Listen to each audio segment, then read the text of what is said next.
What's up, everybody, and welcome back. Yes, you have made it to the last module in the Managing Credit series. However, I have split it into two parts. We're going to talk about part one now, and then I have part two and another one. So fortunately for you, it is not quite time for us to part ways just yet. So let's talk about building credit. Well, in order to talk about how to build credit and building credit in general, we have to understand that there are different types of credit. Now, there are actually several different types of credit, but I'm going to only talk about the two most common types of credit as they are going to be the ones you're going to have the most exposure to throughout your life. And that's twofold. There is installment credit and there is revolving credit. Now, installment credit is credit that includes examples such as loans. That could include car loans, some student loans, personal loans, mortgages, in which you are required to make a fixed payment or installments, go figure, at some recurring interval. That could be monthly. It depends on the type of loan or mortgage that we're talking about. But, monthly is a very common recurring interval. And that is an example of what installment credit is. Now, on the other hand, the other very common type of credit is revolving credit. And that would include such things as credit cards, which you're probably quite familiar with now at this point. And with revolving credit, you're only allowed to borrow up to a specified credit limit without any penalties. And in order to forego any consequences, you must pay off your utilized balance at the end of the month. And those consequences would include such things as having hefty interest payments on outstanding balances, or just an outstanding balance, which leads to a decreased credit score, and most importantly, a broken heart on my behalf, because it means I didn't clearly describe these concepts very well that we're going over. And I have it summarized very well in this diagram of what revolving credit is. You essentially spend, you then repay that, you then withdraw it, then you spend. It's just a continuous cycle. Another example of revolving credit is a home equity line of credit, which I'm not even going to get into. I have it there purely to show you that there's more than one type of revolving credit. But to summarize this up, there are really two main types of credit. That is installment credit and revolving credit. So how do you build credit? And this quote is unfortunately very true. You need a credit history to get credit.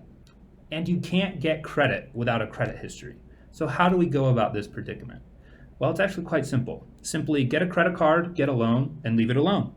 No, I'm just kidding. I did that more for humor's sake than anything else. I'm here to teach you actually how to build credit and get credit. And one way to do that is to specifically leverage the fact that you are a student.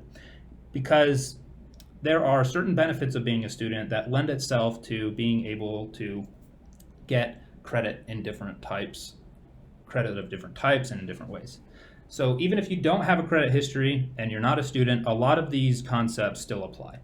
And so we're going to start out first with simply getting a credit card. Now there's obviously many types of credit cards, and applying for and getting a credit card is not a guarantee or a given.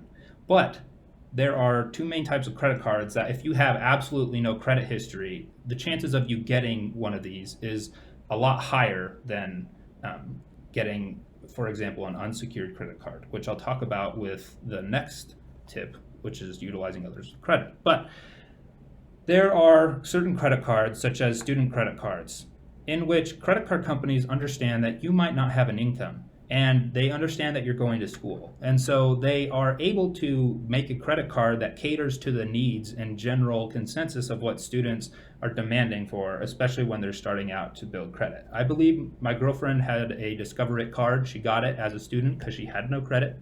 And it had a very low credit limit when she was in school, but when she graduated, it just became a regular credit card. Now, this other thing is secured cards, which I briefly explained in the credit cards section, but I believe I didn't explain it very well. So secured cards are another type of credit card that are very easy, well, not very easy, but they're a lot easier to get access to if you're starting out with absolutely nothing and no help from anyone else. And what a secured card is it's essentially kind of functions like a debit card. It has a very low credit limit, but you pay that balance up front and give it to the credit card company so that they are able to use that in case you're unwilling or unable to pay. They now have that money. So, a very typical example would be you get a secured card that has a credit limit of $500. You pay that $500 up front, and then you can use the credit card kind of like a regular credit card. It has the same benefits of a credit card, but it's just an extra step of security and insurance on behalf of the credit card company, because they don't know if you're going to be a reliable source or a reliable borrower. It's just how it works. If you don't have a credit history, they have nothing to base, your habits or spending habits with. Okay, so the other aspect is to utilize others with credit. Remember in that quote, you have to, you need a credit history and you can't get credit without a credit history. Well, utilizing others with credit is one of the best steps. You use people to help you get to the top, right? You build upon each other, right? So using a parent or a friend or somebody that has really good credit and is willing to help you out is a really great way to help you get your credit footing. There are things as becoming an authorized user of a credit card, understanding that there are benefits and drawbacks. So the person that you use and that you're on there is now liable for, maybe if you don't pay your stuff, that person's now liable. So their credit score could decrease because they're, willing to add you to it. So they're now liable for that. The same with a cosigner. You could have somebody co-sign to help you get your first regular card because they're now liable for that as well in case you're unable to pay. So credit card companies are more willing to give you a credit card if it's backed by somebody who already has a good credit history and looks like they know what they're doing.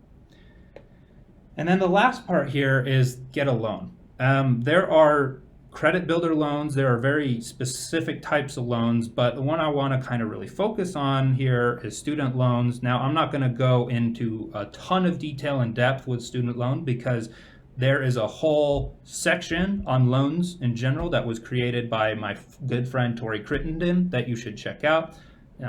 It's the loans, how to apply for loans of the student empowerment series, so make sure you check that out. But when you're getting a loan, they look at your credit history as well as those 5 C's of credit that I talked about in previous slides. But when you're applying for a student loan, they actually don't look at your credit history because they know that most students don't have a credit history. And so this is a really good way of getting your footing on trying to build your credit, because you're going to get that student loan, but they're not going to necessarily look at your credit history because you don't have any. So this is a great stepping stone to building your credit footing. Okay, so that is all I have for part 1. In part 2, I'm going to be talking about tips and tricks, mistakes to avoid, and I'm going to make the assumption that you've, maybe applied some of these, things that I've talked about, and you've now had some credit issued to you so that I can go into more depth into how do we actually manage that credit. Okay, thank you so much, and I'll see you in the next video. My name is Rick Haskell, and I'd like to thank you for watching this installment in the Student Empowerment Series.